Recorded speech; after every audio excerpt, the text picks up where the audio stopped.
Tamil news நேயர்கள் கண்மூலம் இன்றைய சிறப்பு நேர்காணலில் நம்மோடு இணைந்திருப்பவர் காங்கிரஸ் கட்சியினுடைய செய்தி தொடர்பாளர் மரியாதைக்குரிய இனியன் ராபர்ட் சார். சார் வணக்கம். வணக்கம் சார். வணக்கம் சார். 5 மாநில தேர்தல். இந்த 5 மாநில தேர்தலில் காங்கிரஸ் கட்சி ஒரு தேசிய கட்சியாக இருக்கிறது. அந்த காங்கிரஸ் கட்சியினுடைய பங்களிப்பு என்பது ஒவ்வொரு மாநிலத்திலும் இருக்கிறது என்பதை நம்ம பார்க்கிறோம். ஸோ முதல்ல மேற்கு வங்கத்திலிருந்து துவங்கலாம் அப்படின்ற ஒரு விருப்பத்தில் இருக்கேன். மேற்கு வங்கத்தில் காங்கிரஸ் கட்சி தனித்து போட்டியிடும், எல்லா தொகுதியும் தனித்து போட்டி என்று அறிவித்து இப்போது களம் காண்றீங்க. அங்க களம் எவ்வாறு இருக்கிறது? பாஜக ரொம்பவே கடும் போட்டி கொடுத்து கொண்டிருக்கிறது. பாஜக ஆட்சி வரப்போகிறது என்று பிரதமரும் உள்துறை அமைச்சரும் தொடர்ந்து அங்க பிரச்சாரத்துல ஈடுபட்டு கொண்டிருக்கிறத நம்மளால பார்க்க முடியுது. பாஜக கைப்பற்ற போகுதா? என்ன நிலைமை இருக்கிறது? காங்கிரஸ்க்கு அங்க என்ன ரோல் இருக்கு? சார், மேற்கு வங்கத்தை பொறுத்த அளவுக்கு அங்க இன்றைக்கு சூழ்நிலையின் அடிப்படையில பேசணும்னா முக்கியமான பிளேயர்ஸாக பிஜேபியும் திரிணாமுல் காங்கிரஸ் தான் இருக்கு. அதை மாத்தியோ மறுத்து சொல்றதுக்கோ இங்க எதுவும் இல்லை. அங்க சிபிஎம்மும் காங்கிரஸும் 3வது இடத்தை யார் பிடிக்க போறாங்கன்ற போட்டி தான் அங்க நிலவிட்டு இருக்கு. ஆக்சுவலா காங்கிரஸுக்கு ஒரு 6.5 விழுக்காடு வாக்கு வங்கி தான் இப்போதைக்கு ப்ரூவ் பண்ணியிருக்கோம். அதற்கு மேல அந்த வாக்கு வங்கியை உயர்த்துவதற்கு தான் பல முயற்சிகளை காங்கிரஸ் இறங்கி இருக்கு. ஆனா இருந்தாலும் அது பொசிஷன் ஆயிடுச்சு. ஒரு காலத்துல காங்கிரஸ் தான் வெஸ்ட் பெங்காலினுடைய வலதுசாரி கட்சியாகவும் சிபிஎம் வெஸ்ட் பெங்காலினுடைய இடதுசாரி கட்சியாகவும் இருந்தது. அப்படிதான் அந்த கான்ஃபிளிக்ட் இருந்தது. ஆனா திரிணாமுல் காங்கிரஸ் வந்ததுக்கு பிறகு இடதுசாரி கட்சியாக சிபிஎம்மும் வலதுசாரி கட்சியாக திரிணாமுல் காங்கிரஸ் இடத்தை ரீப்ளேஸ் பண்ணிருச்சு. ஆனா காலப்போக்குல என்ன ஆச்சுன்னா திரிணாமுல் காங்கிரஸ் இடதுசாரி கட்சியாக மாறிடுச்சு. ஆனா பிஜேபி அங்க வலதுசாரி கட்சியா மாறிடுச்சு. சோ இது ஒரு பரிணாம வளர்ச்சி. ஒரு 70 ஆண்டு கால சுதந்திர இந்திய வரலாற்றுல வெஸ்ட் பெங்கால் நடந்த ஒரு மாற்றம். இன்றைக்கு வெஸ்ட் பெங்கால் மமதா பானர்ஜி தீவிர மதச்சார்பின்மை பேசுறாங்க, மாநில கூட்டாட்சி குறித்து பேசுறாங்க, இடஒதுக்கீடு குறித்து பேசுறாங்க. இதெல்லாம் ஒரு லெப்ட் விங் பாலிடிக்ஸ் நோக்கி நகர்றாங்கன்றதை நம்மளால புரிஞ்சுக்க முடியுது. அதுக்கு நேர் எதிராக ஒரு ஹிந்து போலரைசேஷனை, பங்களாதேஷ்ல இருந்து வரக்கூடிய அந்த இமிகிரன்ஸ் பிரச்சனையை வச்சு மையப்படுத்தி வெஸ்ட் பெங்கால்ல கிட்டத்தட்ட ஒரு 5 ஆண்டு காலமாக பிஜேபி ஒரு நல்ல அரசியல் அங்க செஞ்சிருக்காங்க. ஒரு மத அடிப்படைவாத அரசியலும் கட்டமைச்சிருக்காங்கன்றதுல யாருக்கு எந்த மாற்று கருத்தும் இல்லை. அதனால காங்கிரஸோடைய பிளே அங்க ரொம்ப குறைவா தான் இருக்கிறது. குறிப்பாக அதிர் ரஞ்சன் சௌத்ரி தான் மாநில தலைவராக இருக்கிறார். அவருடைய ஒரு சில தொகுதிகளை வெற்றி பெறலாம், இன்னும் சில முக்கியமான தலைவர்கள் வெற்றி பெறலாம். ஆனா பெரும்பான்மையான எண்ணிக்கையில வெற்றி பெறுவது பெரிய சேலஞ்சிங்கா இருக்கிறது காங்கிரஸை பொறுத்தளவுக்கு. வெஸ்ட் பெங்கால் நாங்க ஒரு தேர்ட் ஆப்ஷன் இப்போதைக்கு பாக்குறோம். லாங்கர் டைம்ல பேசிக்கலாம். ஆனா மமதா பானர்ஜி காங்கிரஸ் கூட கூட்டணி போட்டிருந்திருக்கலாம், அல்லது சிபிஎம் கூட கூட்டணி போட்டிருந்திருக்கலாம். ஏன்னா 294 தொகுதி மொத்தம் அங்க சிபிஎம்மும் காங்கிரஸும் கான்ட்ரிபியூட் பண்ற ஒரு சப்போர்ட்டை மமதா பானர்ஜிக்கு பயனுள்ளதாக இருந்திருக்கலாம். ஆனா அவங்க வேண்டாம், நான் தனியா தான் நான் சந்திப்பேன் எலெக்ஷன்ன்ற மாதிரி அவங்க தனிச்சு அவங்க எலெக்ஷன் சந்திக்கிறாங்க. சோ அதனால அவங்களுக்கு சேலஞ்சஸ் நிறைய இருக்கு. அங்க அரசு அதிகாரிகள் கொடூரமான அளவில் மாற்றப்பட்டிருக்காங்க. கிட்டத்தட்ட 500 அதிகாரிகளுக்கு மேல மாற்றப்பட்டிருக்காங்க. காவல்துறை, நிதித்துறை எல்லா இடத்தையும் ஆட்கள் மாற்றப்பட்டிருக்காங்க. சோ ஒட்டுமொத்தமா பிஜேபியினுடைய அந்த கண்ட்ரோல், பிஜேபியுடைய அந்த சேட்டலைட் வெஸ்ட் பெங்கால தான் பார்த்துட்டு இருக்கு. எப்படியாவது இந்த முறை வெஸ்ட் பெங்கால் ஆட்சி பிடிச்சிடணும் அப்படின்ற மாதிரியான ஒரு பார்வையில பாக்குறாங்க. அதெல்லாம் காங்கிரஸுக்கு அங்க ஸ்டேக் கம்மி, வெளிப்படையா ஒத்துக்கிறாங்க. பட் மத்தபடி இப்போ அங்க மமதா பானர்ஜிக்கு தான் அங்க சாதகமா இருக்கு. நிச்சயமா ரிசல்ட் மமதா தான் ஜெயிப்பாங்கன்றது யாருக்கு எந்த மாற்று கருத்து. 15 ஆண்டுகள் ஆட்சி செஞ்சிருக்கிறாங்க. அங்க பல இஷ்யூஸ் இருக்கும், பல ஃபேக்டர்ஸ் இருக்கும். சட்டம் ஒழுங்குல இருந்து பல விஷயங்கள் மேற்கோள் காட்டப்படுது. குறிப்பா மருத்துவ கல்லூரி மாணவி படுகொலையாக இருக்கட்டும், வன்புணர்வு செய்து, இது மாதிரியான லோக்கல் இஷ்யூஸும் பல இஷ்யூஸ் இருக்கும். அதெல்லாம் தாண்டி இந்த 15 ஆண்டு காலம் அவங்களுடைய ஆட்சியினுடைய ஆன்டி இன்கம்பன்சி தாண்டி அவங்க இந்த முறை வெற்றி பெறுவதற்கான வாய்ப்பு இருக்கு. அப்படி வெற்றி பெற்றால் அந்த வெற்றியினுடைய அந்த அந்த பெர்சன்டேஜ் அந்த ஸ்ட்ரைக் ரேட் எப்படி இருக்கும்னு நம்ம எதிர்பார்க்கலாம்? கடந்த முறையை விடவும் அதிகமான கூடுதலான இடங்கள் பெறுவாங்களா? எப்படி நம்ம எதிர்பார்க்கலாம்? இல்ல, நீங்க எல்லா கருத்து கணிப்புகளுமே பிஜேபிக்கும் டிஎம்சிக்கும் ஒரு டஃப் ஃபைட் இருக்குன்ற மாதிரி தான் சொல்றாங்க. கடந்த முறை தேர்தலை விட இந்த முறை அந்த வித்தியாசம் குறையும், அல்லது உங்களுக்கு தொகுதிகள்ல வாக்கு வித்தியாசம் குறையுன்றதுல எல்லாரும் எல்லா கருத்துக்களையும் அதை தான் முன் வச்சு சொல்றாங்க. அதை நான் நம்புறேன். பெரிய டிஃபரன்ஸ் இருக்காது போன முறை மாதிரி. ஏன்னா ஆன்டி இன்கம்பன்சி இருக்கிறது. அதே நேரத்தில் நீங்க சொல்லக்கூடிய சட்டம் ஒழுங்கு பிரச்சனைகள், அந்த மாதிரி ஊழல் பிரச்சனைகள்லாம், இடி கேஸ், அது இதுன்னு ஏகப்பட்ட கேஸை தட்டி விட்டுறாங்க பிஜேபிக்காரங்க. அதனால அதெல்லாம் பிரச்சனை இருக்கு. பட் இருந்தாலும் வெஸ்ட் பெங்கால்ல வெளியில சொல்லப்படாத ஒரு சோஷியல் இன்ஜினியரிங் நடக்குது. அது நீங்க புரிஞ்சுக்கணும். வெஸ்ட் பெங்கால்ல பிஜேபி என்கிற கட்சி ஒரு உயர் சாதி ஆட்களுக்கான கட்சி. அங்க இருக்கின்ற பார்ப்பனர்கள், முகர்ஜிகளும் பானர்ஜிகளுக்குமான கட்சியாக தான் பிஜேபி அங்க இருக்கிறது. மமதா பானர்ஜி இந்த எலெக்ஷன் ரொம்ப தெளிவா இந்த நான் பிராமின் கன்சல்டேஷன் பண்றாங்க. அவங்க பிராமின் தான், பட் இருந்தாலும் அவங்க என்ன பண்றாங்கன்னா நான் பிராமின் கன்சல்டேஷன் அங்க பண்ணிருக்காங்க. இஸ்லாமியில பெருவாரியான ஆதரவு மமதா பானர்ஜிக்கு கிட்டத்தட்ட ஒரு 30 சட்டமன்ற தொகுதிகளில் டிஎம்சி மட்டுமே வெற்றி பெறும். ஏன்னா ஒரு நல்ல ஒரு சமத்துவமான நிலை அங்க அந்த தொகுதியில் இருக்கிறதுனால நிச்சயமா வெற்றி பெறுவோம். அந்த 30க்கு மேலதான் யோசிக்க வேண்டியது இருக்குது. அவங்க அதனால வந்து இந்த தடங்கள்லாம் இருக்கும். பட் இருந்தாலும் அல்டிமேட்டா மமதா தான் வருவாங்க. அவங்க வரது நல்லது. ஏன்னா வந்தாங்கன்னா இறுதியா இந்தியா கூட்டணிக்கு ஒரு பெரிய பலமா இருப்பாங்கறத நாங்க பார்க்கிறோம். அதே போல சார், இப்போ அங்க கம்யூனிஸ்ட் கட்சியும் கடந்த 30, 35 ஆண்டுகளுக்கு மேல வந்து ஆட்சி செய்த கட்சி. இப்போ அங்க அந்த கம்யூனிஸ்ட் கட்சிங்கிறது இருக்கா முதல்ல வெஸ்ட் பெங்கால்ல? அங்க அவங்களுடைய இப்போ தற்போதைய பங்களிப்பா என்ன இருக்கு? இப்ப அவங்களும் தனித்தான் போட்டியிடுறாங்களா? என்ன நிலைமை இருக்கு? இல்ல நீங்க ஒரு 30 ஆண்டுகளுக்கு முன்னாடி கம்யூனிஸ்ட் பார்ட்டி சிபிஎம் உடைய செல்வாக்கும், இன்றைக்கு சிபிஎம் உடைய செல்வாக்கும் கம்பேர் பண்ணி பார்த்தீங்கன்னா, மிகப்பெரிய சரிவு. மிகப்பெரிய சரிவு.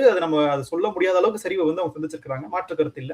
ஆனா அதே நேரத்துல அவங்களுக்கு வந்து ஒரு கிரவுண்ட்ல இருக்கக்கூடிய ஒரு பேஸ் வந்து அவங்க ரொம்ப ஸ்ட்ராங்கா இருக்கு. நம்ம அத மறுக்கவே முடியாது. ஏன்னா உதாரணத்துக்கு சொல்றேன். இப்ப கூட ஜனவரி மாசத்துல கூட இந்த தொழிலாளர் சட்டங்கள் கொண்டு வந்தாங்கல்ல. தொழிலாளர் சட்டங்கள 4 கோட்லா வந்து சேர்த்தாங்க. அதை எதிர்த்து வந்து மிகப்பெரிய போராட்டத்த கல்கட்டால தான் வந்து நடத்துனாங்க இடதுசாரிகள். சோ அது மிகப்பெரிய போராட்டம். அது மட்டும் இல்லாம ஏற்கனவே வந்து நம்ம அந்த விவசாய சட்ட போராட்டங்கள் அதுக்கான எல்லா விதமான ஆதரவும் பெங்கால்ல தான் போச்சு. ஆனா இடதுசாரிகளுடைய அந்த பிரசன்ஸ் வந்து முழுவே வந்து இல்லவே இல்ல. அவங்க அழிஞ்சிட்டாங்க அப்படின்ற கருத்தை நான் நிராகரிக்கிறேன். இடதுசாரிகள் இன்னும் அங்க இருந்துட்டு தான் இருக்கிறாங்க. என்னன்னா இந்த காங்கிரஸ்க்கும் இடதுசாரிகளுக்குமான அந்த பழைய பகை இருக்குல்ல, பழைய பகை அன்றைக்கு இருந்த பகை வந்து இன்னும் அது வந்து சரியாகாம அப்படியே களத்துல இருந்துகிட்டே இருக்கு. சோ அத வந்து நம்ம சரி பண்ணி ஆகணும். இன்றைக்கு நமக்கு ஒரு புது எதிரி பிஜேபி வந்திருக்காங்க. அவங்க எதிர்க்கிறதுக்கு நம்மளாம் ஒண்ணு சேரணும் என்கிற புரிதல் அங்க இருக்கின்ற காங்கிரஸுக்கும் அங்க இருக்கின்ற இடதுசாரிகளுக்கும் இல்ல. தமிழ்நாட்டுல சிபிஎம்மும் காங்கிரஸும் ஒரே கூட்டணியில பயணிக்குது. கேரளாவுல எலியும் புடியுமா இருக்கு. இந்த புரிதல் தமிழ்நாட்டுல இருக்குல்ல. பிஜேபி என்கிற பொது எதிரியை வீழ்த்துறது நம்ம ஒண்ணா சேரணும்னு. அந்த புரிதல் அங்க இருக்கின்ற காங்கிரஸுக்கோ, திரிணாமுல் காங்கிரஸுக்கோ, சிபிஎம்க்கோ இல்ல. அவங்க இன்னும் அந்த பழைய பகையை மனசுல வச்சுக்கிட்டே சண்டை போட்டு கிடக்குறாங்க. இதை பிஜேபி தனக்கு சாதகமா பயன்படுத்திக்கிறான் அப்படிங்கிறது தான் யதார்த்தமா இருக்கு. அதே போல சார், இப்போ எல்லா மாநிலங்கள்லயும் பாஜக பொதுவா என்ன சொல்லுவாங்கன்னா, ரேவடி கல்ச்சர் அது நாட்டுக்கு கேடு அப்படின்னு சொல்லிட்டு இருந்தாங்க. பிறகு அவங்களே ஒவ்வொரு ஆளக்கூடிய மாநிலங்கள்ல அத இம்ப்ளிமெண்ட் பண்ணிட்டு இருக்காங்கிறது ஒரு குறிப்பிடத்தக்க விஷயம். அது மேற்கு வங்கத்திலும் விதிவிலக்கல்ல. நேற்றைய தினம் அமித்ஷா அவர்கள் தேர்தல் வாக்குறுதியில வந்து மகளிருக்கு ரூ. 3000 வழங்கப்படும் மாதம் அப்படின்ற மாதிரி ஒரு அறிவிப்பு செஞ்சிருக்கிறாரு. இது அங்க இருக்கக்கூடிய மக்கள், விளிம்பு நிலை மக்கள், பெண்கள் இதுக்கு வந்து வெகுவா கவரக்கூடிய ஒரு விஷயமாவும் இருக்கு. ஏன்னா மத்தியில ஒரு ஆட்சியில் அதிகாரத்தில் இருக்கக்கூடிய ஒரு கட்சி, நாங்க தர்றோம் அப்படின்னு சொல்லும்பொழுது, அது வந்து களத்துல வந்து ஒரு இம்பாக்ட்ட ஏற்படுத்தாதா? ரூ. 3000ங்கிறது அந்த மக்களுக்கு வந்து ஒரு பெரிய ஒரு விஷயம் தானே! நிச்சயமா, நிச்சயமா வந்து பாஜக வந்து இந்த இலவச திட்டங்களா இருக்கட்டும், அல்லது வெல்ஃபேர் ஸ்கீம்ஸா இருக்கட்டும், கிட்டத்தட்ட அவங்களும் வந்து ஒரு லெஃப்ட் பாலிடிக்ஸ் தான் அவங்களும் பண்றாங்க. அதாவது பாஜக வந்து சந்தர்ப்பவாத கட்சிங்க. அதுல மாற்று கருத்தே இல்ல. சந்தர்ப்பவாதம் தான் அவங்களோட கொள்கையே அவங்களுக்கு. அது நீங்க வந்து நீங்க சாவர்கர்ல இருந்து பார்க்கலாம். அவங்களுக்கு வந்து இதுதான் அப்படி அவங்க அடிப்படை இந்துத்துவா தான். அந்த இந்துத்துவாவை அடைவதற்கு எந்த வழிமுறை வேணா எடுப்பாங்க. அதுல வந்து அவங்க வந்து வட இந்தியால வந்து மாட்டுக்கறி சாப்பிடுறது பாவம்பாங்க. கேரளால வந்து மாட்டுக்கறி சாப்பிடலாமா. இதுதான் அவருடைய நிலைப்பாடு. சோ அவங்களுக்கு இந்தியா முழுக்க வந்து ஒருமித்த ஒரு ஒரு ஒரு கொள்கையில நிக்க மாட்டாங்க. அவங்க சந்தர்ப்பவாதம்னா அல்டிமேட்டா இந்துத்துவா, இந்து ராஷ்டிரம் அமைக்கணும்ன்றதுல அவங்க தெளிவா இருப்பாங்க. அப்போ நிச்சயமாக வெஸ்ட் பெங்கால்ல பிஜேபியினுடைய இந்த ரூ. 3000 அப்படிங்கிறது ஒரு தாக்கத்தை ஏற்படுத்தும். ஆனா இருந்தாலும் அங்க மமதாவோட இன்ஃப்ளூயன்ஸ் வந்து நீங்க குறைச்சு மதிப்பிட கூடாதுன்னு நான் சொல்றேன். அவங்களுடைய அந்த ஆளுமை, அவங்களோட லீடர்ஷிப் ஸ்கில்ஸ் வந்து நீங்க நினைச்சு பார்க்க முடியாத அளவுக்கு இருக்கும். அவங்க ரொம்ப ஒரு சிம்பிளாக, எளிமையாக அதாவது நீங்க எப்படி சொல்றதுன்னா ஒரு ஒரு ஃபியூடல் பாலிடிக்ஸ் நீங்க சொல்லலாம். 70கள் 80கள்ல இருந்த ஒரு ஃபியூடல் பாலிடிக்ஸ் இருக்குல்ல. அது ரொம்ப ஸ்ட்ராங்கா வச்சிருப்பாங்க. அது கட்டமைப்பு இருக்குல்ல, கட்சி கட்டமைப்பு. அத வந்து வலுவா வச்சுக்கிட்டு அது மூலமா தொண்டர் படையை வச்சிருப்பது. அந்த அந்த எளிமையா உங்களுக்கு ஒரு பெரிய ஆயுதமாக மாத்துவது. இந்த மாதிரி விஷயங்கள்லாம் அவங்க ரொம்ப ஸ்ட்ராங்கா இருக்காங்க. பிஜேபி நெக் டு நெக் வராங்க. எல்லா கருத்து கணிப்புகளுமே வெஸ்ட் பெங்கால்ல பிஜேபி ஜெயிக்கும்னு சொல்ல முடியல. நெருக்கத்துல தான் இருக்கிறது. மம்தாவினுடைய அந்த தனி நபர், அந்த ஒரு நபர், அந்த ஒரு பெண்மணி, இரும்பு பெண்மணி, அந்த பெண்மணியை வீழ்த்தவே முடியாத சூழ்நிலை தான் இருக்கிறது. என்ன ஒரே குறைனா காங்கிரஸ் கூடயும் லெப்ட் கூடிய அலையன்ஸ் போட்டு இருந்தாங்கன்னா அந்த பழைய பகையெல்லாம் மறந்துட்டு இந்த நேரத்துக்கு பிஜேபி நிச்சயமாக வீழ்த்திருக்க முடியும் என்பது உறுதியா சொல்லிருக்க முடியும். இப்போ வந்து இந்த நெக் டு நெக் இருக்கிறதுனால முன்ன பின்ன இருக்கு. பட் என்னோட பர்சனல் நம்பிக்கை மமதா வந்துருவாங்க நான் நம்புறேன். எஸ்ஐஆர்னுடைய ஒரு ஃபேக்டரும் ஒரு பெரிய ஃபேக்டரா இருக்கும்னு சொல்லப்படுது. அம்மையார் அவர்கள் போட்டியிடக்கூடிய தொகுதியிலேயே கிட்டத்தட்ட 90% இஸ்லாமியர்கள் வந்து நீக்கப்பட்டிருக்கிறார்கள் என்றெல்லாம் கூட நம்ம செய்திகள் வாயிலாக நம்ம பார்க்கிறோம். அப்போ ஸ்பெஷல் இன்டென்சிவ் ரிவிஷன் அப்ப அங்க என்ன ஒரு தாக்கத்தை ஏற்படுத்த போகிறதுங்கிற ஒரு கேள்வி வந்து முன்வைக்கப்படுது. அது தமிழகத்தில் என்ன ஒரு தாக்கத்தை ஏற்படுத்த போகிறதுன்னு நமக்கு தெரியல. பெரிதாக இங்க ஒரு சர்ச்சை எதுவும் வெடிக்கல. இங்க திமுக களத்துல வந்து வேலை செஞ்சுச்சுன்னு சொல்லி நம்ம சொல்லிட்டு இருக்கிறோம். பண்டைய மாநிலமான கேரளாவிலயும் ஒரு மாஸ் எக்ஸிகியூஷன் நடந்துச்சு. அங்கேயும் பெரிதாக எந்த ஒரு பெரிதான ஒரு பேசுபொருளாகவில்லை. ஒரு சிட்டிங் முதலமைச்சரே சுப்ரீம் கோர்ட்டுக்கு போய் ஒரு ஆஜராகி, அவங்க ஒரு விளக்கம் குடுத்தத நம்ம ஒரு வரலாற்றிலேயே இல்லாத அளவுக்கு ஒரு அந்நியப்பட்ட ஒரு விவகாரமா பார்த்தோம். அப்போ இந்த எஸ்ஐஆர் ஃபேக்டர் எப்படி இருக்கும்? வெஸ்ட் பெங்கால்ல அப்படிங்கிற ஒரு கேள்வி இருக்கு. இல்ல இது இந்த பாயிண்ட் நிச்சயமா வந்து டிஎம்சிக்கு வந்து ஒரு பெரிய சரிவை தான் சந்திக்கும். அதுல யாருக்கும் மறுக்கிறதுக்கு எதுவும் இல்லை. ஏன்னா இந்தியாவிலே அதிகமான இஸ்லாமியர்கள் வந்து இந்த எஸ்ஐஆரால் நீக்கப்பட்ட ஒரு மாநிலம்னா அது வெஸ்ட் பெங்கால் தான். அதனால வந்து உங்களுக்கு பெரிய ஒரு சரிவை வந்து மம்தா பானர்ஜி அதன் காரணமாக. ஆனா இதோட எஃபெக்ட் எங்க இருக்கும்னா ஒரு 30 சட்டமன்ற தொகுதியில தான் இருக்கும். குறிப்பாக பங்களாதேஷ் ஒட்டி உள்ள 30 சட்டமன்ற தொகுதிகள் தான் இதுக்கான எஃபெக்ட் இருக்கும். பட் அதையும் அவங்க சால்வ் பண்றதுக்கான எல்லா முயற்சிகளும் ஈடுபட்டு இருக்கிறதாக தகவல் வருது அங்கிருந்து. ஆனா இது வந்து பெரிய அளவுல அவங்களுக்கு வந்து பெரிய அளவுல அவங்களோட வெற்றி வாய்ப்பை பாதிக்கும் அளவுல இருக்காது. ஆனா இது ஒரு பெரிய ஒரு தடையை ஏற்படுத்தும். அதுலதான் இந்த நெக் டு நெக் கார்னர் ஃபைட்டே வருது. இந்த நெக் டு நெக் ஃபைட் வரதுக்கு காரணமே பல காரணங்கள்ல. ஒன்று வந்து ஊழல் சார்ந்ததா இருக்கலாம், அல்லது வந்து சட்டம் ஒழுங்கு பிரச்சனையா இருக்கலாம், அல்லது எஸ்ஐஆரா இருக்கலாம். இந்த மாதிரி பல விஷயங்களுடைய ஒரு வெளிப்பாடா தான் அவங்க இந்த நெக் டு நெக் ஃபைட்டுக்கே வராங்க. இதெல்லாம் இல்லாம இருந்திருந்தா கம்ப்ளீட்டா அவங்க வந்து போயிருப்பாங்கன்றதான். இதெல்லாம் திட்டமிட்டு தான் பிஜேபி என்ன பண்றாங்கன்னா வந்து சிஏஏ அமல்படுத்துறது ஆகட்டும், அல்லது வந்து இந்த எஸ்ஐஆர் இருக்கட்டும், இதெல்லாம் ஆக்சுவலா சொல்லணும்னா சார் இந்த சிஏஏ இந்த எஸ்ஐஆர் இது எல்லாமே வெஸ்ட் பெங்கால் போக்கஸ்டாவே பிஜேபி கடந்த 10 வருடங்களாகவே நடைமுறைப்படுத்தின விஷயம். ஏன்னா வெஸ்ட் பெங்கால் என்பது ஒரு வட இந்திய பெல்ட்டிலே வரக்கூடியது. நீங்க அதை நோட் பண்ணீங்கன்னா மேப்ல பாத்தீங்கன்னா தெரியும் உங்களுக்கு. குஜராத் இந்த பக்கம் இருக்கும், அந்த பக்கம் வெஸ்ட் பெங்கால் இருக்கும். ஆனா உங்களுக்கு இந்த வட இந்திய மாநிலங்கள்ல மத்திய பிரதேஷ்ல, உத்தரப்பிரதேஷ்ல, சத்தீஸ்கர்ல, ஜார்க்கண்ட்ல இங்க பாஜக காட்டுகின்ற ஒரு ஆளுமை வெஸ்ட் பெங்கால்ல இல்லாமலே இருந்தது. எப்படியாவது நான் வெஸ்ட் பெங்கால பிடிக்கணும்ன்றது அவங்களுடைய 10 ஆண்டு கால வெறி. அந்த வெறியை மையப்படுத்தி தான் அவங்க சிஏஏ என்ஆர்சி ஆரம்பிச்சு எஸ்ஐஆர் வரைக்கும் விட்டுருக்காங்க. அதனால அவங்க முயற்சி பண்ணுவாங்க. இன்னைக்கு ஒட்டுமொத்த பிஜேபியோட மிஷினரியுமே வெஸ்ட் பெங்கால்ல தான் இருக்குது. அவங்க எந்த விதமான கலவரத்தையும் தூண்டுவதற்கு அவங்க முயற்சி பண்ணிருக்காங்க. அதுக்கு அவங்க பல வழிகளை பண்ணிருக்காங்க. பண்ணி கண்ட்ரோல் பண்ணி. ஏன்னா சார் அவங்க பிளான் என்னன்னா நீங்க வந்து வெஸ்ட் பெங்கால் பங்களாதேஷ் பார்டரை டைட் பண்ணணும்னு நினைக்கிறாங்க. டைட் பண்ணுன்றதுல யாருக்கும் மாற்று கருத்து இல்லை. ஆனா அதை டைட் பண்றதன் மூலமாக எப்படி வந்து இங்க இந்த பக்கத்துல மேற்குல எப்படி வந்து இந்தியா பாகிஸ்தானுக்கான ஒரு பகையை வளர்த்து வச்சிருக்காங்களோ அதே பகையை இந்தியா பங்களாதேஷுக்கும் உருவாக்கணும்னு நினைக்கிறாங்க. நான் மறுபடியும் சொல்றேன், இன்றைக்கு இருக்கின்ற இந்திய அரசுக்கு பங்களாதேஷ் கூட நல்ல உறவை பேணி காக்கணும்ன்ற விருப்பமே கிடையாது. இந்த பக்கமும் ஒரு இஸ்லாமிய வன்மத்தை வளர்த்து விட்டு அதன் மூலமாக பங்களாதேஷையும் இந்தியாவுக்கு எதிரான நாடாக கட்டமைக்க முயற்சி பண்றாங்க. அதன் மூலமாக வடகிழக்கு மாநிலங்கள்ல ஆட்சி அதிகாரத்தை கைப்பிடிக்க முடியுமான்னு ஒரு வியூகத்தை வகுக்கிறாங்க. எப்படி இன்னைக்கு பங்களாதேஷ் நமக்கு எதிரான நாடு கிடையாது சார். ஆனா எதிரி நாடா மாறி இருக்குது. அங்க நடந்த உள்நாட்டு புரட்சி மூலமாக பங்களாதேஷ் இந்திய நாட்டுக்கு எதிராக மாறி இருக்குது. ஷேக் ஹசீனாவுக்கு நம்ம அடைக்கலம் கொடுத்திருக்கோம். அது வந்து இந்தியன் டிப்ளமேசி பண்ணுது. பட் இருந்தாலும் அந்த உள்நாட்டு புரட்சியை இந்திய உளவுத்துறை நினைத்திருந்தால் தடுத்திருக்க முடியும். ஷேக் ஹசீனாவுக்கு எல்லா விதமான பாதுகாப்பு இன்னைக்கு கொடுக்குறாங்க. ஏன் முன்னாடி கொடுக்கல? ஏன் அதுக்கு அட்வைஸை கொடுக்கல? இவங்க வெளிப்படையா சொல்லணும்னா அந்த நாட்டுல எதையும் கண்டுக்காம விட்டாங்க சார். இவங்களுக்கு தேவை அந்த பங்களாதேஷ் ஒரு இஸ்லாமிய நாடாக கட்டமைக்க வேண்டும், அது இந்தியாவுக்கு எதிரான நாடாக கட்டமைக்க வேண்டும். இவங்களுக்கு ரொம்ப நாளா கனவு உண்டு. இதுதான் நான் ரொம்ப நாளா பேசிட்டு இருக்கேன். இந்திய அரசியல் இன்றைக்கு இருக்கின்ற இந்திய அரசு என்பது அது இந்திய அரசின் மனநிலையில் யோசிக்கிறதே இல்லை. அது RSS மனநிலையில இருந்து யோசிக்கொண்டிருக்கு. அப்படி யோசிக்கிறதுனால பல பிரச்சனை, இஸ்ரேல் பாலஸ்தீன் பிரச்சனையா இருக்கட்டும், உங்களுக்கு உக்ரைன் ரஷ்யா பிரச்சனையா இருக்கட்டும், இப்போ பங்களாதேஷ் பிரச்சனையா இருக்கட்டும், எல்லாமே இந்திய நாட்டினுடைய அரசியலமைப்பு சட்டத்து வந்த மூலையில இருந்து யோசிக்கிறது இல்ல, RSS மூலையில இருந்து யோசிக்கிறாங்க.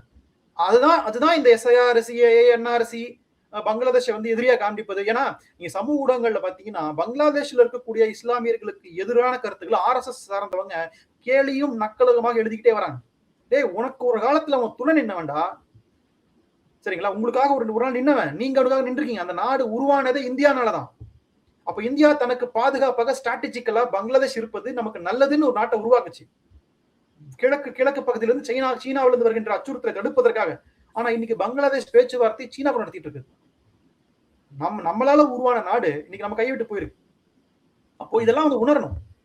பட் இன்னும் அதை உணராம இன்னும் அந்த மத எதிர்ப்பை, மத வெறியை அந்த பகுதியில தூண்டி விட்டுட்டே இருக்கிறாங்க. பாஜக வெற்றி பெற்றதுன்னா வெஸ்ட் பெங்கால யாராலையும் காப்பாற்ற முடியாது. அதே போல சார், கேரளா உங்களுக்கு அட்வான்டேஜா இருக்கக்கூடிய ஒரு மாநிலமாக வந்து பார்க்கப்படுது. பலர்கிட்ட ஜேர்னலிஸ்ட பேசும்போதும் சரி, பல கேரளாவில் இருக்கக்கூடிய அங்கிருந்து வரக்கூடிய கருத்து கணிப்பிலும் சரி, ஒரு நெக் டு நெக் ஃபைட்டுன்னு வந்தாலும் காங்கிரஸ்க்கு இந்த முறை ஒரு அட்வான்டேஜ் இருப்பது போல நமக்கு செய்திகள்லாம் வருது. உண்மையிலேயே அங்க களம் வந்து காங்கிரஸ் அட்வான்டேஜ் தான் இருக்கா? இல்ல, கேரளாவை பொறுத்தளவுக்கு யூடிஎஃப் சார், யூடிஎஃப் எல்டிஎஃப் ரெண்டு மிகப்பெரிய கூட்டணிகள். அதாவது இடதுசாரி முன்னணி, உங்களுக்கு காங்கிரஸ் முன்னணி, ஐக்கிய ஜனநாயக முன்னணின்னு சொல்றாங்க. சோ இந்த ரெண்டு கூட்டணியை பார்க்கும் பொழுது இந்த முறை கேரளாவில் யூடிஎஃப் கூட்டணி வெற்றி பெறுவதற்கு 100% வாய்ப்பு இருக்கு. அதுக்கு பல காரணங்கள் இருக்கு. ஒண்ணு வந்து உங்களுக்கு ஆன்டி இன்கமன்சி, பினராயி விஜயன் மேல இருக்கிற ஆன்டி இன்கமன்சி. இன்னும் அங்க நடக்கின்ற ஊழலா இருக்கட்டும், அல்லது வந்து கவர்னன்ஸ்ல இருக்கிற ஃபெயிலியரா இருக்கட்டும், பெரிய அளவுல இன்வெஸ்ட்மெண்ட்ஸ் ஈர்க்க முடியாமல் போனதாக இருக்கட்டும், இந்த மாதிரி விஷயங்கள் எல்லாம் நிறைய இளைஞர்கள் கேரளா விட்டு வெளிநாடுகளுக்கு போய் தொழில் வாய்ப்புகளுக்காகவும் படிப்புகளுக்காகவும் வெளிநாடுகளுக்கு போறதற்குமே தமிழ்நாட்டுக்கே வராங்க நிறைய மலையாளிகள். நீங்க கோயம்புத்தூர் திருப்பூர் பக்கம்லாம் நிறைய பேர் இங்க வேலை வாய்ப்புகளுக்கு வராங்க. சோ அப்ப இதெல்லாமே வந்து இந்த எல்டிஎஃப்னாலதாங்கிற மாதிரியான தோற்றத்தை வந்து ஏற்படுத்துறாங்க. அது மட்டும் இல்லாம அங்க காங்கிரஸ் வந்து இந்த முறை வந்து தலைவர் ராகுல் காந்தி, பிரியங்கா காந்தியோட ஃபேஸை வந்து அவங்க வந்து பார்க்கறாங்க. பிரியங்கா காந்தி வயநாடு எம்பியா இருக்கிறாங்க. சோ இந்த ஃபேஸ் வேல்யூ பிளஸ் வந்து ஆன்டி இன்கம்பன்சி இதெல்லாம் கலந்து பார்க்கும்போது கேரளாவில் வந்து ஒரு ஒரு ஒரு நல்லாவே காங்கிரஸ் நல்ல தொகுதிகளை வெற்றி 140 தொகுதிகளை பெரும்பான்மை வெற்றி பெற்று ஆட்சி அமைப்பதற்கான ஒரு பாசிபிலிட்டிஸ் இருக்கு. காங்கிரஸ்காரன் நான் சொல்லலை, நான் வந்து வெளிப்படையாக வந்து வெளியிலிருந்து பார்க்கக்கூடிய ஒரு நான் சொல்றேன். அது ஒண்ணு. ரெண்டாவது, அங்க இருக்கின்ற பிஜேபி உடைக்கின்ற வாக்குகள் யாரோட வாக்குகள்னு பாத்தீங்கன்னா காங்கிரஸ் வாக்குகள் தான். பிஜேபி என்கிற கட்சி முழுமையாக காங்கிரஸ்ல இருந்து போறவங்க பிஜேபி ஃபார்ம் பண்ணுறாங்க. காங்கிரஸ்ல இருந்த அந்த நாயர்களும் நம்பூதிரிகளும் தான் இன்றைக்கு பிஜேபி முகமாக அங்க செயல்படுறாங்க கேரளாவில். அப்போ காங்கிரஸ் வந்து இது எப்படியாவது இந்த மைனஸ் பேலன்ஸ் பண்ணணும் அப்படின்னா பல முயற்சிகள் நாங்கள் ஈடுபட்டுருக்கோம். அதன் மூலமாக நாங்க பல சவுத்துல நார்த்ல எல்லாம் வந்து பயங்கரமான சோசியல் இன்ஜினியரிங் பண்ணி நிச்சயமா கேரளாவில் காங்கிரஸ் வெற்றி பெறதுக்கு வாய்ப்பு இருக்கு. ரெண்டாவது, மூணாவது விஷயம் என்னன்னா, உங்களுக்கு காங்கிரஸ் உடைய தேர்தல் வாக்குறுதி ஒரு முற்போக்கான வாக்குறுதியாக இருக்கிறது. தமிழ்நாட்டில் இருக்கிற மாதிரி பெண்களுக்கான உதவித்தொகையா இருக்கலாம், அல்லது பெண்களுக்கு வந்து பேருந்தில் இலவச பயணம் என்கிற வாக்குறுதி காங்கிரஸ் கொடுத்திருக்குது. இடதுசாரிகள் கொடுப்பதற்கு முன்னாடி காங்கிரஸ் கொடுத்துருச்சு. இதெல்லாமே வந்து நல்ல ஒரு வெற்றி வாய்ப்பு காங்கிரஸ் கொடுக்கும் அப்படின்றது பார்க்க வேண்டியதா இருக்குது. காங்கிரஸ் தீவிரமாக வேலை செய்யுது. காங்கிரஸோட என்டையர் மிஷினரியுமே எப்படி பிஜேபி என்டையர் மிஷினரி வந்து வெஸ்ட் பெங்கால கூடியிருக்குதோ அதே மாதிரி காங்கிரஸ் கட்சியினுடைய ஒட்டுமொத்த மிஷினரி சச்சின் பைலட்ல இருந்து அசோக் கெலாட்ல இருந்து எல்லாரும் அங்கதான் இருக்காங்க, கேரளாவில் தான் இருக்காங்க. அதனால வந்து நிச்சயமாக காங்கிரஸ் வந்து இந்த மாதிரி கேரளாவில் வெற்றி பெறுன்றது மாற்றுக்கிறது இல்லை. கேரளாவில் காங்கிரஸ் உட்கட்சி விவகாரமும் அதுல வந்து பார்க்கணும் ஒரு ஃபேக்டர் அப்படின்றாங்களே, அது எப்படி? இப்போ உதாரணமா இப்போ சசி தரூர் அவர் கொஞ்ச நாளாவே வந்து கொஞ்சம் பிஜேபிக்கு கொஞ்சம் சாதகமான ஒரு போக்கையே வந்து கடைபிடிச்சிட்டு வர்றாரு. அவர் அந்த மாநிலத்தை சார்ந்தவர், அந்த நாட்டில் தான் அவர் தான் அங்கதான் எம்பியாவும் இருக்கிறாரு, அங்கதான் அரசியலும் பண்ணிட்டு இருக்கிறாரு. அப்புறம் உங்க பொதுச் செயலாளர், தேசிய பொதுச் செயலாளர் KC வேணுகோபால், அவரும் ஒரு தனி ரூட்ல போயிட்டு இருக்காருங்கிற மாதிரி ஒரு தகவல். யாரு முதலமைச்சர் வேட்பாளர் என்று கூட காங்கிரஸ் கட்சியில் வந்து முன்மொழிவதில் கூட ஒரு பெரிய ஒரு சிக்கல் இருப்பதாகவும், அதுல கூட பல போட்டிகள் இருப்பதாகவும் தகவல்கள் எல்லாம் சொல்றாங்களே, அப்படிலாம் எதுவும் இல்லையா? இல்ல அப்படிப்பட்ட ஃபேக்டர்ஸ் தான் இருக்கா? இல்ல சார், என்னன்னா காங்கிரஸுடைய கேரக்டரிஸ்டிக்ஸே என்னன்னா பன்முகத்தன்மை தான். இது மாதிரி பல குரல்கள் கேட்கும்னு வச்சுக்கோங்களேன். இப்ப நீங்க பிஜேபி வந்து ஒரே நாடு, ஒரே தேர்தல், ஒரே மொழி, ஒரே மதம், ஒரே கலாச்சாரம்னு பேசுறாங்கல்ல, காங்கிரஸுக்கு நேர் எதிரானது. சோ அதனுடைய ஒரு வெளிப்பாடு தான் கட்சிக்குள்ளேயுமே வந்து பல குரல்கள் கேட்கும், பல விதமான விஷயங்கள்லாம் இருக்கும். அப்படிதான் நானும் பார்க்கறேன். முதலமைச்சர் வேட்பாளர் யாருன்றது கட்சி தலைமை முடிவு பண்ணும். அதுதான் அரசியல் சட்டம் சொல்லுகிறது. ஏன்னா காங்கிரஸ் ஒரு தேசிய கட்சி. சில நேரங்கள் அதுதான் எங்களுக்கு பிளஸ்ஸாவும் இருக்கு, சில நேரங்கள் மைனஸாவும் இருக்கு. ஆனா என்ன பொறுத்தளவுக்கு இன்றைக்கு கேரளாவில் தேர்தல் முடிஞ்சிச்சுன்னா நிச்சயமாக ரமேஷ் தென்னித்தலா தான் கேரளாவினுடைய சிஎம் ஆகிறதுக்கான வாய்ப்புகள் உண்டு. அவர் தான் காங்கிரஸ் தலைவராக வந்திருக்காரு, ஒரு ப்ராமினன்ட் ஃபேஸ் வராங்க. ஸோ ரமேஷ் சென்னித்தலா அவர் தான் வந்து அங்க சிஎம் ஆகிறதுக்கான 90 விழுக்காடு வாய்ப்புகள் இருக்கு. அதை தாண்டி மற்றபடி அங்க யாருக்கும் மற்ற எல்லாருமே ஜூனியர் பார்ட்னர்ஸா இருக்காங்க. மற்ற யாருக்கும் அங்க பெரிய ஸ்பேஸ் எல்லாம் இல்லாம இல்ல. ஆனா பாஜகவினுடைய வளர்ச்சி அபரீதமா இருக்கும்னு சொல்லப்படுது இந்த சட்டமன்ற தேர்தலில். அப்போ 2 கட்சிகள் தேசிய அளவில் இந்த 2 கட்சிகளும் ஒருபோதும் பாஜகவுடன் உடன் வைக்காது, கூட்டணி வைக்காது. இப்போ அந்த மண்ணில் அந்த தன்மையை வந்து பாஜகவினுடைய எதிர்ப்பு தன்மையை இந்நேரத்துக்கு வந்து அந்த அளவுக்கு ஒரு பெரிய அளவுல வந்து நீங்க உண்டு பண்ணியிருக்கணும். ஆனால் பாஜக ஒவ்வொரு தேர்தலும் கணிசமான ஒரு பெர்ஃபார்மன்ஸை கொடுத்துட்டு இருக்கு, நல்லாவே பெர்ஃபார்ம் பண்றாங்க.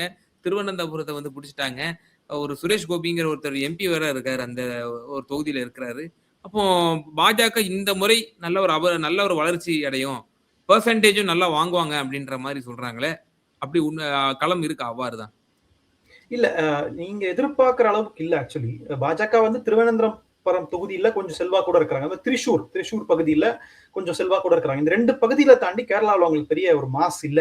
அவங்க ஆக்சுவலி கேரளா வந்து நிறைய சிறுபான்மை மக்கள் வாழக்கூடிய ஒரு மாநிலமாக இருக்கிறது.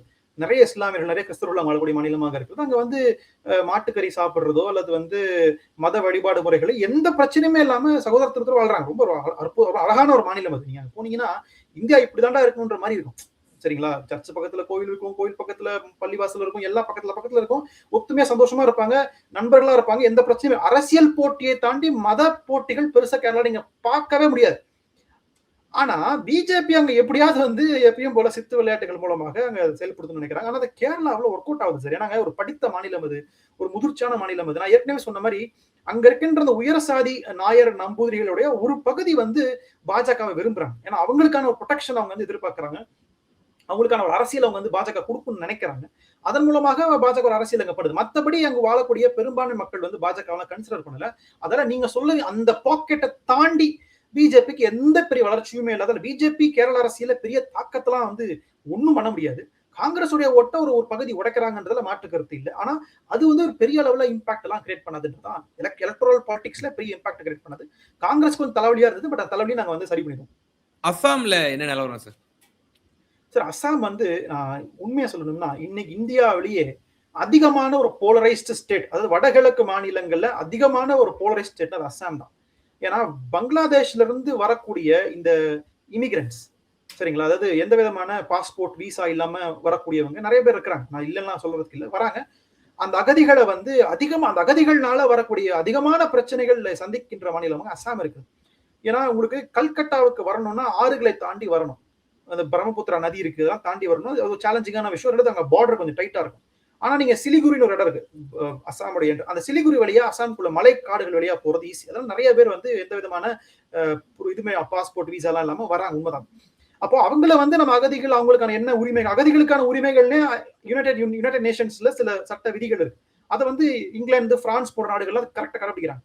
ஆனா இந்தியா வந்து அதை கடைபிடிப்பதில் மிகப்பெரிய சிக்கல். அவன் வந்து ஒரு மனிதனா வரான். அவன் நாட்டுல வாழ முடியாம உயிருக்கு பயந்து உடைமைகளை இழந்து எதையும் எல்லாத்தையும் இழந்துட்டு வரான்.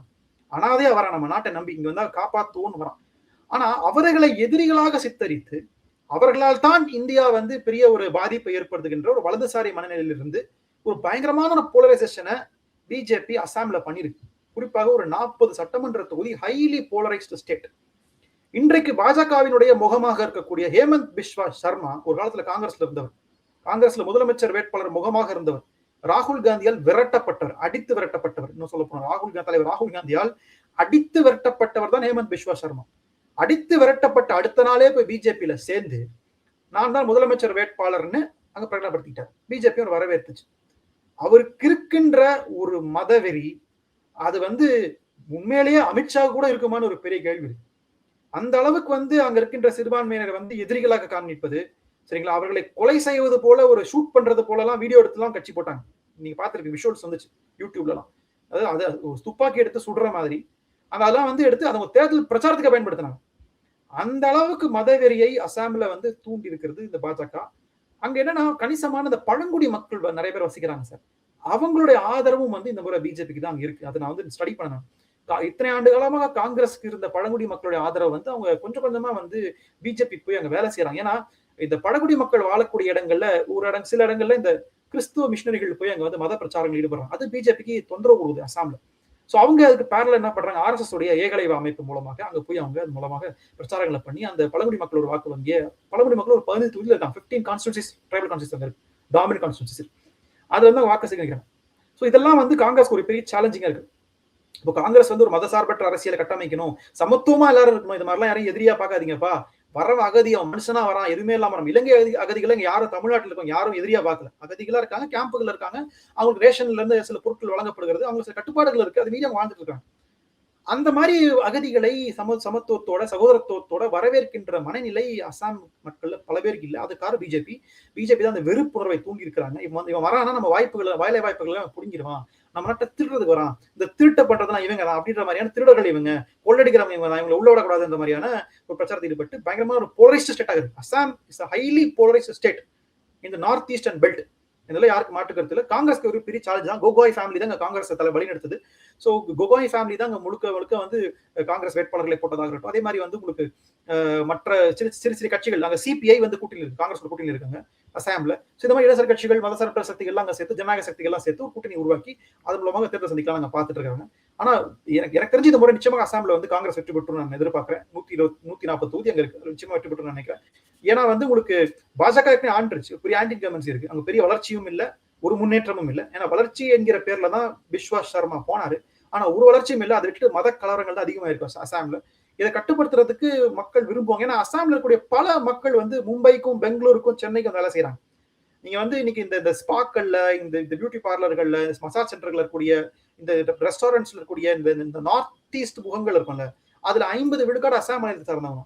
அஸ்ஸாம்ல இருக்கக்கூடிய இளைஞர்கள் பல மாநிலங்களுக்கு வேலைக்கு போய் சேரும்போது அவங்க தென்னிந்தியாவை பாக்குறாங்க. அதன் மூலமாக நம்ம நாடு, நம்ம ஊர் ஏன் வளராம இருக்குன்ற மாதிரியான ஒரு பெரிய ஒரு பிரச்சாரத்தை காங்கிரஸ் அங்கே மேற்கொள்ளுச்சு. தலைவர் ராகுல் காந்தி தான் பேசினார். தலைவர் ராகுல் காந்தி தென்னிந்தியாவை போல ஏன் அஸ்ஸாம் வளராமல் இருக்கிறது, ஏன் கல்வியில் பின்தங்கி இருக்கிறது, நம்ம ஏன் வந்து முன்னேறாம இருக்குன்ற மாதிரியான ஒரு பிரச்சாரத்தை ஈடுபடுறாங்க. அதுல அங்க இருக்கின்ற சிறுபான்மையினர், அங்க இருக்கின்ற முற்போக்கு இந்துக்கள், அங்க இருக்கின்ற இடதுசாரிகள், அங்க இருக்க ஜனநாயகவாதிகள் எல்லாருமே வந்து இந்த முறை காங்கிரஸ்க்கு தீவிரமாக ஒரு கன்சல்டேஷன் நடந்திருக்கு. தீவிர கன்சல்டேஷன். அந்த கன்சல்டேஷன் இந்த முறை வந்து காங்கிரஸ் வெற்றி வாய்ப்பு கொடுக்கும் நான் நம்புறேன். சார் பாண்டிச்சேரிய கேட்கலான்னு இருக்கேன் அடுத்து. பாண்டிச்சேரியில வந்து ஒரு 5 ஆண்டு காலம் ஒரு என்டிஏ ஆட்சி. அங்க வந்து ஒரு ஆன்டி இன்கம்பன்சி இருக்கும். அந்த ஆன்டி இன்கம்பன்சி அறுவடை செய்யக்கூடிய இடத்துல இந்தியா கூட்டணி தான் இருந்துச்சு அப்படின்ற ஒரு விஷயம். இப்போ அந்த இந்தியா கூட்டணிக்குள்ளேயே ஒரு ஒற்றுமை இல்லாத ஒரு தன்மை வந்து இருக்கு. பாருங்க வேட்பாளர்கள் கூட இவங்களால வந்து ஒழுங்கா அறிவிக்க முடியல. ஒரு கூட்டணியே கூட ஒரு தெளிவா கொண்டு போக முடியல. ஃப்ரெண்ட்லி ஃபைட் இந்த சட்டமன்ற தேர்தல்லயும் வந்து வந்திருக்கு. பீகார்லயும் வந்துச்சு. இப்ப அடுத்து புதுச்சேரியிலும் இப்படி வந்திருக்கு அப்படின்ற மாதிரி கடுமையான விமர்சனம் முன்வைக்கப்படுது. இது வெற்றி வாய்ப்பை வந்து நம்ம அப்படியே கொடுத்துருக்கோம், தார வார்த்திருக்கோம் பாஜகவுக்கு அப்படின்ற மாதிரியான விமர்சனம் முன்வைக்கப்படுது. உண்மையிலேயே அப்போ இருந்த வெற்றி வாய்ப்பை நம்ம வந்து நழுவ விட்டுருக்கிறோமா? இல்ல அப்படி சொல்லிட முடியாது நீங்க. ஏன்னா வந்து அடிப்படையிலேயே பாண்டிச்சேரி வந்து ஒரு காங்கிரஸ் பெல்ட் அது. காங்கிரஸ் அதிகமா காங்கிரஸின் கோட்டை கூட சொல்லலாம் நீங்க. பாண்டிச்சேரி, புதுச்சேரி காங்கிரஸுடைய கோட்டையா கருதப்படலாம். ஆனா என்ன ஆச்சுன்னா, பிஜேபி காங்கிரஸுடைய முக்கிய தலைவர்கள் எல்லாரையும் விலைக்கு வாங்கிடுச்சு. ஆனா மக்கள் காங்கிரஸ் பக்கம் தான் இருக்கிறாங்க. அது நீங்க புரிஞ்சுக்கணும்னு நினைக்கிறேன் நான். மக்கள் காங்கிரஸோட நிக்கிறாங்க. ஆனா காங்கிரஸ்ல இருந்த தலைவர்கள் கிட்டத்தட்ட 90 விழுக்காடு தலைவர்கள் பிஜேபிக்கு போயிட்டாங்க. பிஜேபிக்கும் போயிட்டாங்க, என்ஆர் காங்கிரஸ்க்கும் போயிட்டாங்க. என்ஆர் என் ரங்கசாமி காங்கிரஸ் இருந்தவர் தானே. சோ காங்கிரஸ்குள்ள இருந்த கோஷ்டி பிரச்சனைகள் பிளஸ் வந்து காங்கிரஸ்குள்ள இருந்த அதிகார போட்டி இந்த மாதிரி பல விஷயங்கள்னால போயாச்சு. ஆனா அதே நேரத்துல உங்களுக்கு வந்து இந்த கூட்டணியை டைட் பண்றது மூலமாக, திமுக காங்கிரஸ் கூட்டணி டைட் பண்றது மூலமா நீங்க சொன்னபடி ஆன்டி இன்கம்பன்சி அறுவடை பண்ணிருக்க முடியுமா? பண்ணிருக்க முடியும். இப்பவும் அதுக்கான வாய்ப்புகள் உண்டு. ஏன்னா 90 விழுக்காடு போலிங் 91 விழுக்காடு பாண்டிச்சேரியில போலிங் இருக்கு.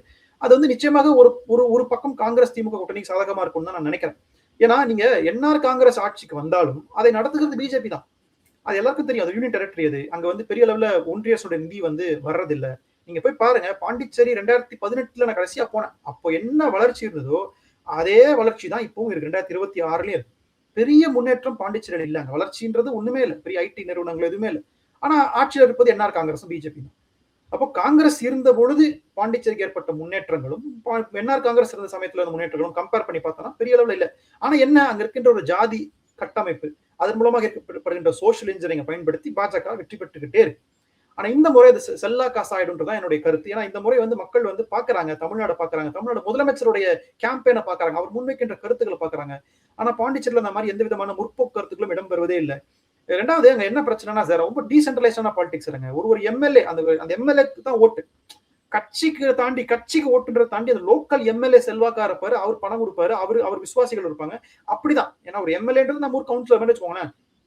பாண்டிச்சேரியில அதிகபட்சம் 40,000 பேர் தான் இருப்பாங்க தொகுதி, சட்டமன்ற தொகுதியிலே.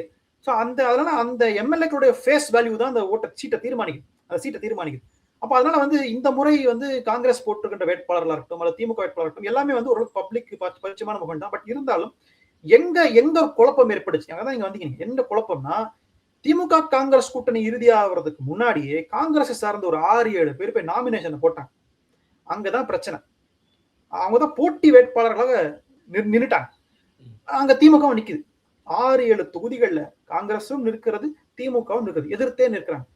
அதுக்குதான் அகில இந்திய காங்கிரஸ் கமிட்டி இந்த தகவலை தெரிஞ்சுக்கிட்டு ஒரு லெட்டர் பேட்ல அனுப்பிச்சாங்க சர்க்குலர். என்னன்னா, அந்த 6-7 வேட்பாளர்களுக்கும் எங்களுக்கும் எந்த தொடர்பும் இல்லை. எழுத்துப்பூர்வமாக அவர்களுக்கும் எங்களுக்கும் எந்த தொடர்பும் இல்லை. அவர்களுக்கும் எங்களுக்கும் எந்த விதமான உதவியும் நாங்க செய்ய போறதில்ல. நீங்க யாரும் அவர்கள் வாக்களிக்க கூடாது அப்படின்னு சொல்லி காங்கிரஸ் கட்சி அந்த 6 வேட்பாளர்களுக்கு எழுதி கொடுத்தாச்சு. அதனால பிரச்சாரத்தின் வரும்போது திமுக காங்கிரஸ் பிரச்சாரம் பண்றாங்க, காங்கிரஸ் பட்ச திமுக பிரச்சாரம் பண்றாங்க. அப்படிதான் போயிட்டு இருக்கு. அந்த 6 பேரை நாங்க நெகேட் பண்ணிட்டோம். அதை பத்தி பிரச்சனை இல்லை. ஆனா தலைவர் ராகுல் காந்தி வந்திருந்தாரு பாண்டிச்சேரி.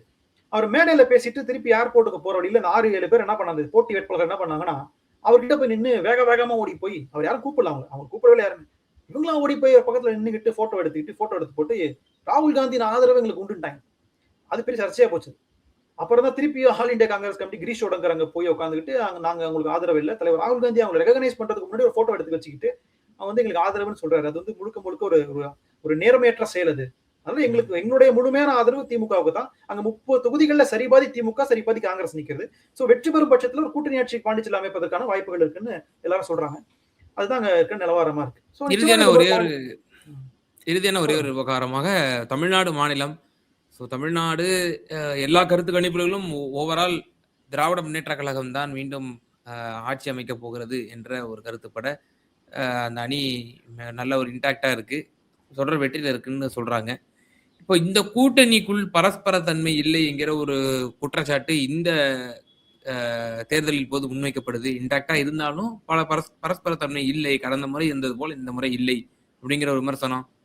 ஈவன் காங்கிரஸ்ல கூட சிலர் வந்து, அதாவது முன்பெல்லாம் சொல்லுவாங்க, ஒரு சிலர் வந்து இந்திரா காங்கிரஸ்ன்னு சொல்லுவாங்க, இன்னொன்னு திமுக காங்கிரஸ்ன்னுவாங்க. அப்படி பல ஃபேக்ஷன்ஸ வந்து விமர்சனமா முன் வைப்பாங்க.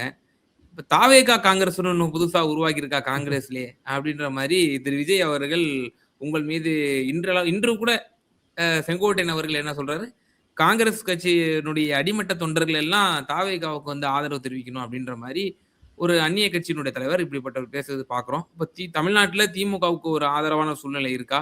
காங்கிரஸ் கட்சி திமுகவோட ஜெல்லாய் தான் இருக்கீங்களா இந்த தேர்தலில்? நிறைவான கருத்து.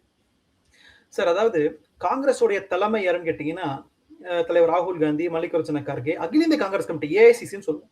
அந்த ஏஐசிசி அபிஷியலா யாரோட கூட்டணியில் இருக்கு? டிஎம்கேவோட கூட்டணியில் இருக்கு. சோ எங்களுக்கு இப்போதைக்கு இந்த கூட்டணி பிக்ஸ் ஆயிருச்சு. வேட்பாளர் பட்டியல் வந்துருச்சு.